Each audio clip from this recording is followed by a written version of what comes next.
here tonight to, I suppose, get feedback from a national perspective around hurling in Munster and hurling in Cork. We've taken part in a fairly extensive series of feedback sessions around the country in this roadshow form. We were in Belfast, Tyrone, Beacon, Kilkenny, Newbridge and Limerick. I think it's very important to get a bottom-up feedback loop going, finding out what the gaps in the different areas of the counties are. It's something that we've found out as regards around the country. It's not a one-size-fits-all. There's different areas with different issues that require different solutions. We're very interested to hear the challenges on the ground, particularly from people in Cork, but wider than that within Munster.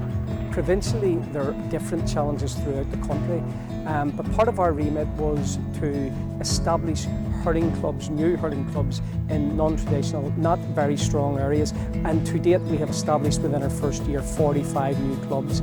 We've also worked and looked at clubs that may be struggling, may be unable to provide equipment, resource, and the idea is from a strategic perspective that Croke Park will be supportive, and there's 70 new refresher packs going out to clubs throughout the country.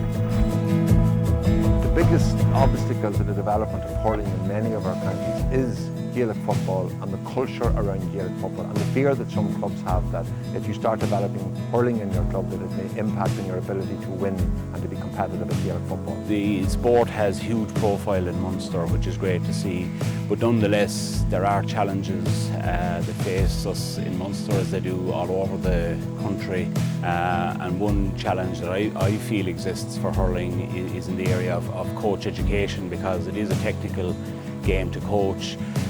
So the GA, Croke Park and the Munster Council have invested significantly in additional full-time coaching staff.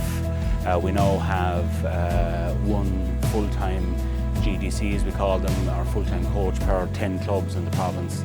And the idea there is that they will work with coaches in clubs, particularly at underage, and indeed work with teachers in schools to ensure that all kids in all clubs are getting the best possible experience and coaching experience possible. That's why we're here tonight, to get those issues on the table and for us to build that into a national strategic plan for hurling development nationally. This is something that we know is going to take a long time to achieve, but that we have the energy and we have the ability and the competence to make this happen.